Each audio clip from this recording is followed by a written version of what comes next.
Olá, amigos, tudo bem? Sou o Guilherme da WCCA e é um prazer realizar o sexto WCCA Cast, sempre trazendo para vocês assuntos que agregam muito ao nosso dia a dia. Para me ajudar a conduzir esse bate-papo, o meu parceiro e consultor da WCCA, João Gasoli. João, muito obrigado. Ô, Guilherme, eu que agradeço mais uma vez essa oportunidade, de mais essa chance, né, de conversar aí com um especialista muito renomado no mercado de trabalho, principalmente no ramo da atividade química, né, que é uma das principais do nosso país. Muito obrigado. E também, para brilhantar mais ainda o nosso podcast de hoje, a participação especial do nosso consultor Sérgio Oliveira. Sérgio, muito obrigado por aceitar também o nosso convite. É um prazer estar com vocês, eu quem agradeço esse convite, e vai ser um prazer estar com vocês e com o Esquinelo, que é um grande parceiro. O nosso convidado de hoje é o senhor José Roberto Esquinelo. Seja bem-vindo, Esquinelo. Eu que agradeço a oportunidade de estar com esse grupo seleto aqui, falando um pouco das nossas experiências, trocando ideias. Muito bom.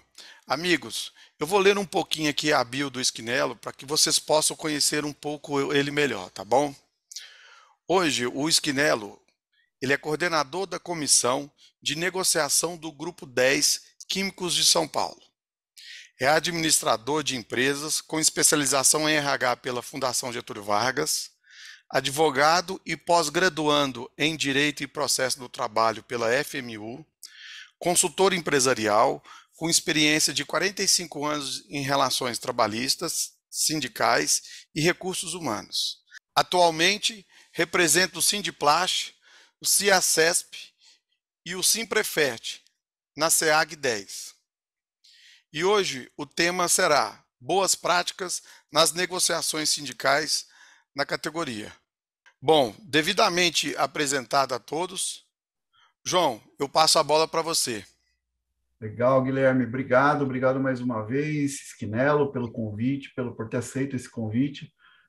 Realmente, a cada etapa que nós andamos, né, com esse modelo de WCCA Cast, nós estamos preocupados em buscar pessoas que têm um histórico muito forte para ajudar também nas questões voltadas principalmente no ramo que você trabalha, que você exerce a sua atividade.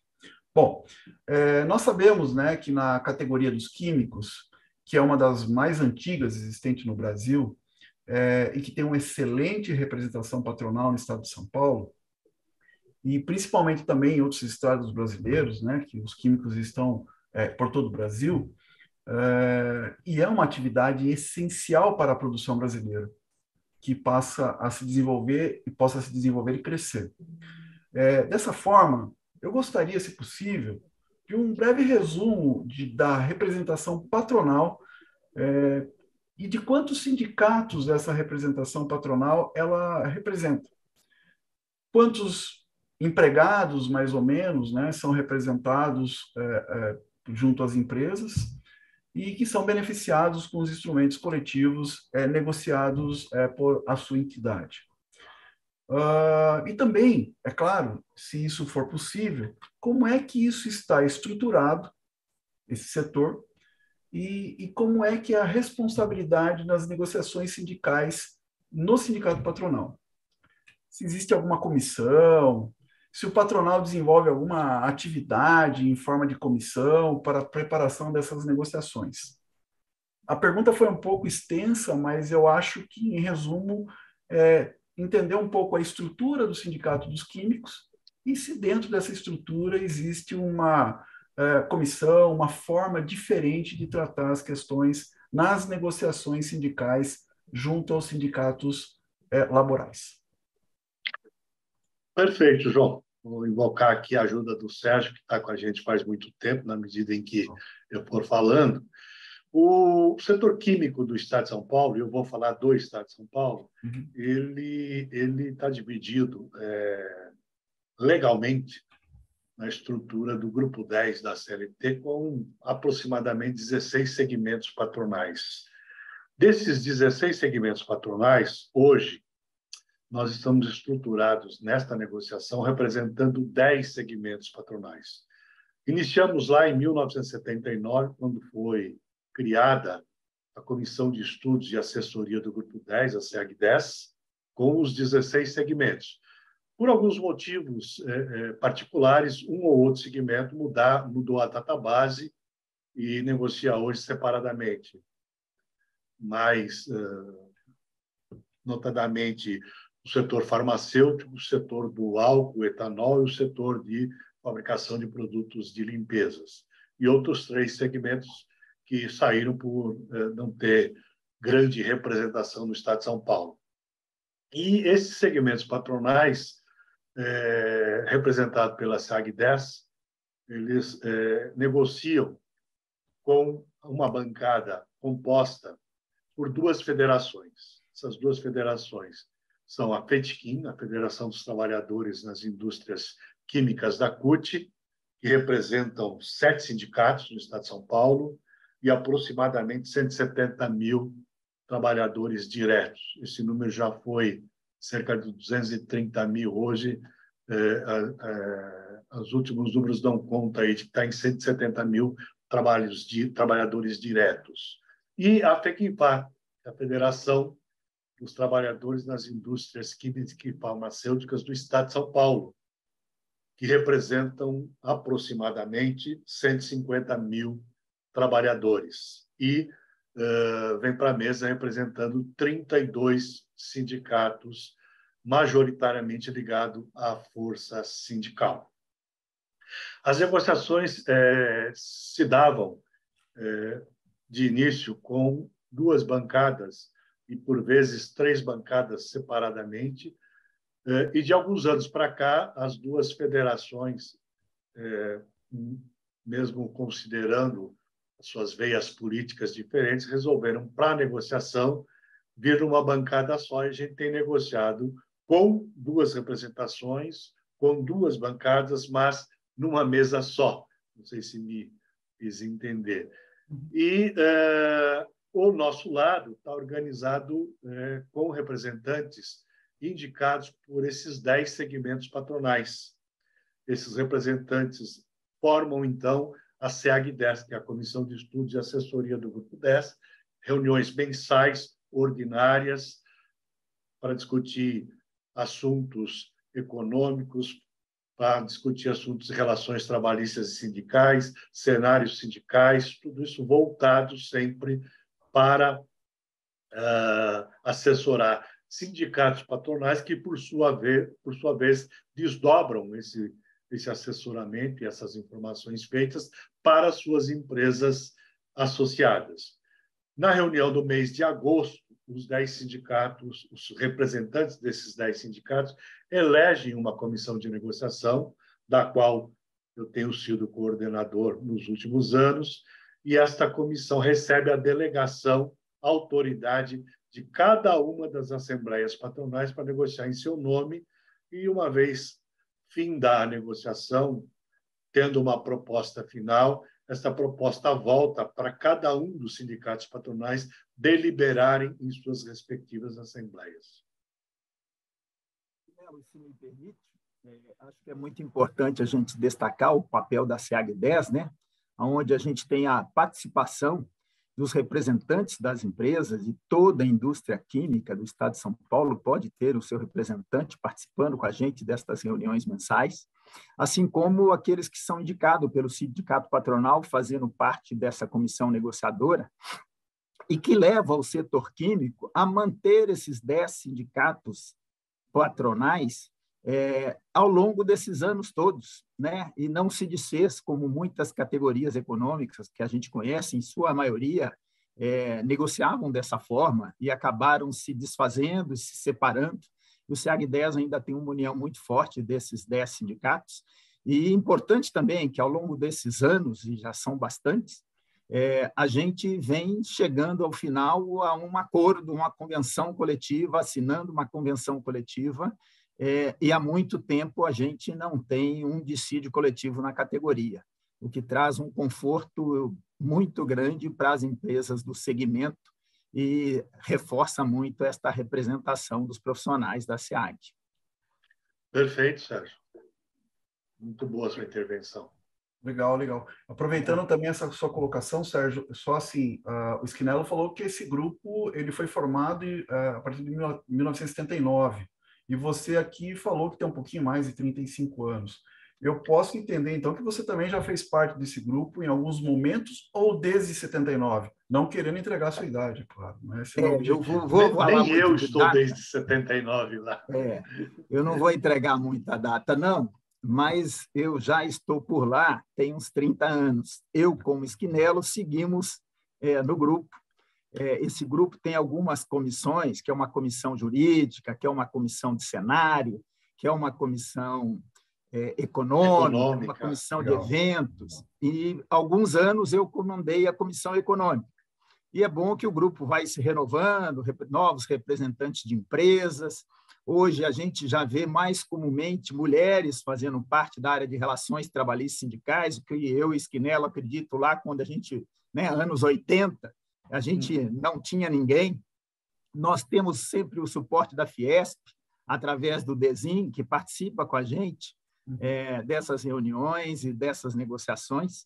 E eu ainda hoje sou parte desse grupo, juntamente com o Schinnello, em um grupo de amigos hoje, podemos dizer assim, que tem bastante gente com muito tempo e alguns novos representantes da estrutura de relações trabalhistas sindicais que estão por lá, fazendo parte da SEAG, das reuniões mensais e dessa comissão de negociação. Muito legal. Perfeito. É legal, Foram legal. pioneiros, né? Foram pioneiros aí o Drauzio, o Picardi, Miguel Pellegrini, José Eduardo de Lima, o Dilson da Shell, o pessoal da Lever, na época GC Roberto Lever, Roberto Ferraiolo, o Cardim, né, que era da GC Lever, o Enio Sega. Esses foram os pioneiros.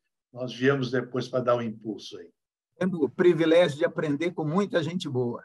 Exatamente. Que bom, muito bom. Uma história bastante rica, né? É bem interessante ver e ver também a organização, né? Ok, em algum momento dos 16, como você mesmo disse, ficou 10 empresas, né? 10 segmentos, e esses 10 segmentos eles continuam até hoje, dividido em duas federações para negociação, mas o que mais me chama a atenção é que, apesar de ter dois grupos, é uma única mesa de negociação. Isso dá importância, né, no documento final, porque você não fica com aquele monte de convenção coletiva diferente, né? Você fica com um modelo único. Isso eu acho bem legal. Eu acho que essa estrutura é um modelo a ser seguido pelos demais sindicatos patronais, né? Porque me parece que dá um resultado muito importante, muito positivo. Indo nessa linha ainda, né, Schinnello, não sei se você teria algum exemplo, se você teria uma boa prática que você acha que foi um fator de sucesso, né? Ou seja, o próprio SEAG 10, de repente, foi um modelo legal, que tanto as empresas como os trabalhadores tenham a sensação positiva, sensação, é claro, né? Ao final do resultado, atingiram todos os seus objetivos, né? Ou seja, a empresa atingiu os seus objetivos planejados junto ao sindicato patronal e a esse grupo, e os trabalhadores também, é claro, representados pelos seus sindicatos, tiveram aquele resultado, aquela sensação de que, para ambos os lados, isso foi importante, isso foi uma conquista. Você teria alguma coisa para nos passar aqui, algum exemplo, você, ou com a ajuda do Sérgio, talvez? Então, João, como você mesmo disse, acho que a própria, né, estruturação feita lá no passado é um fator importante, significativo no sucesso dessa condição.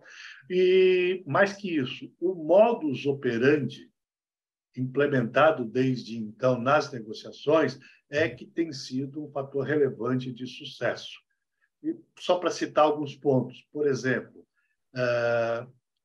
o Grupo 10 Químico de São Paulo, através desta comissão, negocia com o grupo formado aí por esses 39 sindicatos e duas federações a renovação da Convenção Coletiva de Trabalho nos 30 dias que antecede a database.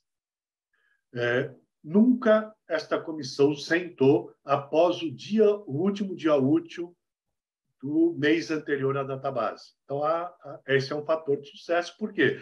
Porque todos os agentes de um lado e do outro, sabem que não haverá mesa depois disso, não haverá nova proposta. Aquela proposta colocada, amadurecida, assertiva, procura ser assertiva o tempo todo, ela sempre é uma proposta final para ser levada para as respectivas assembleias de trabalhador e patronal. Um outro aspecto positivo desse modus operandi é com relação à proposta econômica. Este grupo nunca faz proposta econômica naquele estilo de leilão.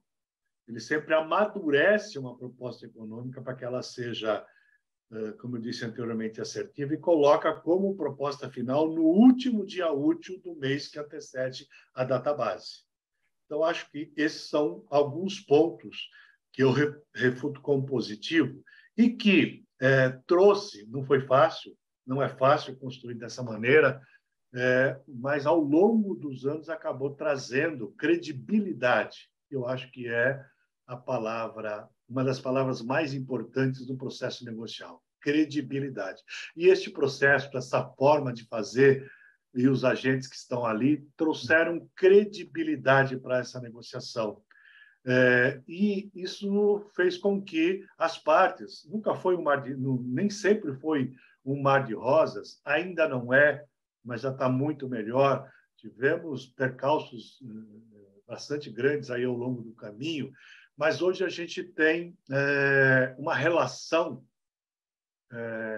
de negociação bastante positiva, bastante boa, dentro dos limites da educação, da cordialidade. Cada parte sabe o seu lugar, cada parte sabe o que está defendendo, sabe que tem opiniões antagônicas, mas há um respeito muito grande neste processo de negociação e, volto a repetir, credibilidade, que é o que faz com que este grupo tenha sucesso, considerando que você tem, tanto de um lado quanto do outro, muita heterogeneidade.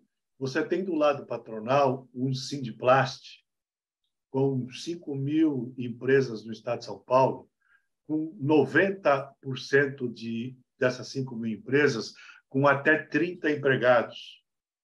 Ao mesmo tempo, você tem a Braskem, você tem a Roja, você tem a 3M. Quer dizer, é muito difícil você conseguir ter essa coesão, essa unidade, ter um acordo que abranja todo mundo. Sabemos que para alguns é teto, sabemos que para outros é piso, mas a convenção coletiva tem sido fechada sem a interferência do judiciário, sem interferência de terceiros, há muitos anos. E isso se deve a essa forma de fazer e a credibilidade que isso trouxe para este processo de negociação. Posso citar como exemplo, não querendo me alongar muito, o último ano. A gente tem uma prática, adquiriu uma prática também ao longo dos anos, de fechar as cláusulas sociais normalmente por 2 anos, fazendo coincidir que não coincida ano eleitoral em época de negociação. E isso foi uma prática de alguns anos. E na última negociação, nós tivemos aí a discussão das duas bancadas da possibilidade de fazer uma convenção coletiva por 2 anos, inclusive com relação às cláusulas econômicas. Por quê? Se nós fizéssemos de 2 anos as cláusulas sociais, nós teríamos que, em plena campanha política, estar discutindo as cláusulas econômicas. E aí alguém trouxe a ideia para a gente amadurecer e discutir de se fechar também a econômica com toda essa antecedência, ou seja, fechamos, me ajuda aí nas datas, 2021, 22. Nós fechamos em 2021 para 23, 24. E já fechamos 2022, 23 com as cláusulas econômicas. E permeou a possibilidade de fazer isso um pacto laboral assinado entre as duas partes, para que não houvesse nenhuma manifestação ou solicitações extemporâneas depois que isso estivesse fechado. E tivemos aí uma inflação que caiu de 11 para 6, em 2022, e as partes respeitaram o que estava negociado. Probleminhas aqui e ali, pontuais, sempre há, mas eu acho que é um marco histórico o que nós fizemos, e isso está baseado em tudo isso que eu te coloquei. Muito bom, muito bom. E aí o Sérgio, né, falou que sempre foi o representante da comissão, né, econômica. E aí o Skinelo traz um ponto aqui que existe um ajuste, um acerto que até o último dia útil, né, antes da database, você tem que fechar o índice econômico. Então, eu imagino, né, o estudo que tem que ser feito por trás disso, né, Sérgio, para poder apresentar um número que as pessoas saibam que no último dia útil, né, você não está fazendo uma pressão para que se aceite aquilo, mas que uma construção chegue em comum acordo a esse valor financeiro. Eu acho que isso é muito importante, e pelo que o Skinelo acabou de falar aqui agora, nessa coesão, né, e no entendimento dos dois lados, eu acho que isso funciona muito bem, né? Muito bem mesmo. Legal. Bom, eu tenho mais uma pergunta aqui, se você me permite, né? Que é uma pergunta, assim, que eu diria que é mais uma provocação, né? Porque você falou do modelo de 2 anos, de cláusulas sociais, você falou dessa possibilidade que aconteceu recentemente.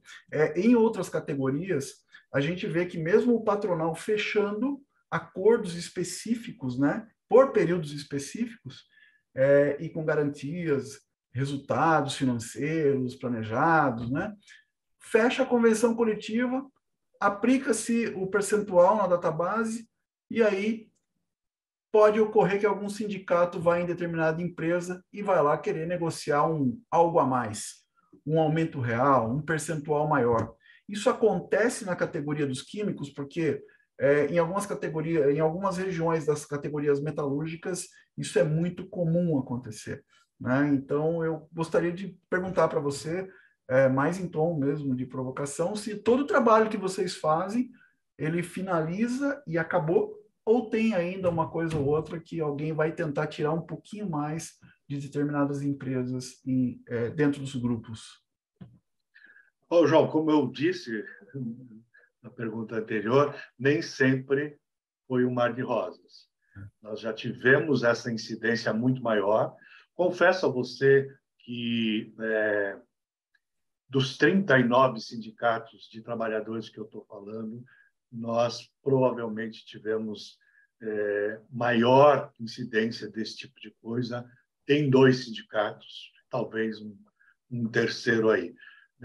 Nós trabalhamos muito forte como assessoria do sindicato patronal, fornecendo o tempo todo para o sindicato patronal subsídios para que ele mande para as empresas, para que as empresas respondam essas pautas de acordo com a legalidade, para que elas fiquem, se não quiserem, não precisam ceder. Evidentemente que cada um sabe onde o sapato aperta o calo, mas a gente foi muito firme no passado, no sentido de que as empresas pudessem discutir as suas especificidades, mas nunca mais discutir aquilo que foi objeto da mesa de negociação, e não ceder nisso.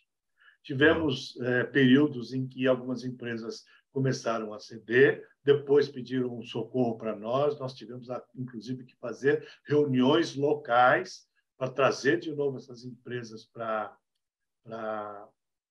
não fazerem concessões. Elas acontecem ainda, eu digo, esporadicamente, mas num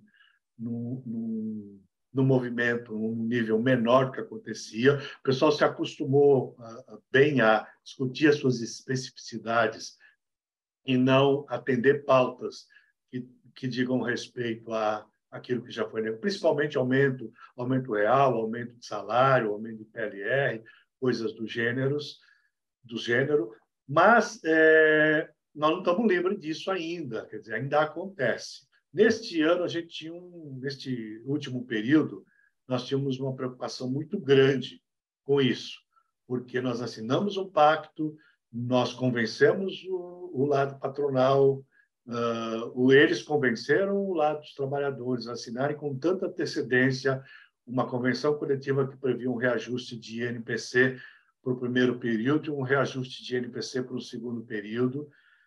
Esse pacto assinado trazia literalmente que eles não podiam reivindicar aquilo que já tinha sido objeto de negociação, e nós tivemos, eu diria, uma incidência bastante menor desse tipo de coisa, eu diria até casos isoladíssimos. Mas tem áreas da nossa atuação, da atuação sindical deles, que tem uma orientação um pouco mais à esquerda da CUT, tem forças, tem com lutas, tem intersindical, e que ainda acontece com empresas que costumeiramente costumam ceder alguma coisa. Para outras que foram firmes lá no passado, eles vão em busca das renovações aí dos acordos de concessões específicas. Eu diria que, num balanço geral, nós estamos no saldo positivo. Não sei se o Sérgio quer acrescentar alguma coisa. Sérgio, fica à vontade, se você quiser, na sua experiência, né, enquanto empresa, se tiver alguma coisa para acrescentar, a gente está finalizando, mas fica à vontade para... Concordo muito com o Schinnello, no sentido de que a gente tem trazido paz à categoria, principalmente nesse último ano, que fizemos uma convenção coletiva por 2 anos, inclusive nas cláusulas econômicas.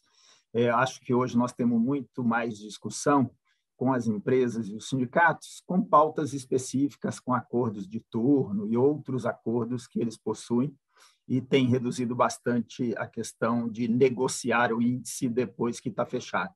Isto dada essa credibilidade, esse respeito que a gente tem, e também por não ser surpresa para as empresas. Cada vez mais nós incentivamos as empresas a participarem do setor, do sindicato patronal, e como a comissão, ou a SEAG-10, se reúne durante todo o ano com a participação do representante da empresa, as pessoas já sabem qual é o rumo que está tomando, o que a gente está construindo.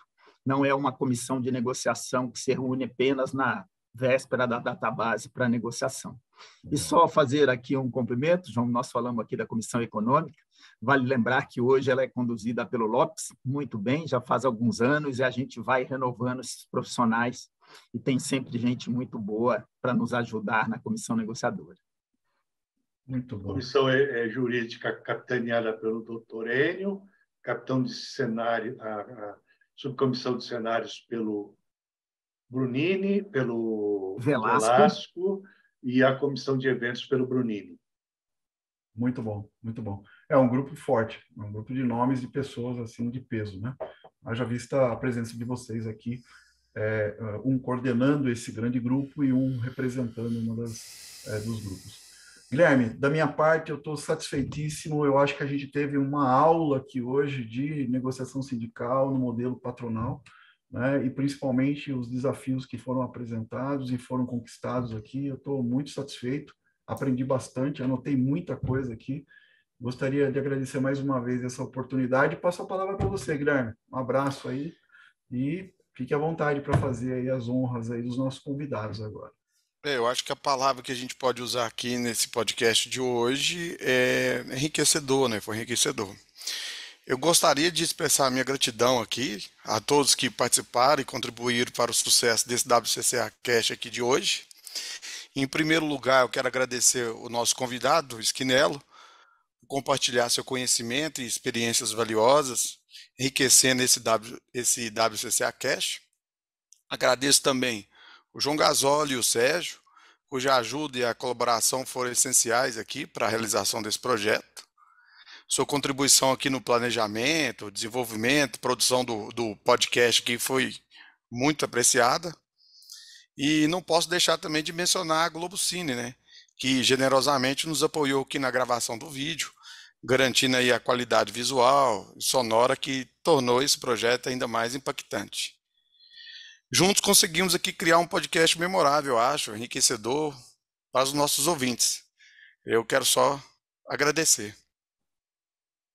Obrigado, Guilherme. Obrigado do convite. E o Schinnello por aceitar o convite da WCCA e estar aqui com a gente, Schinnello. Eu que agradeço e faço votos que a gente possa disseminar esse podcast para que mais pessoas possam ter conhecimento do nosso trabalho.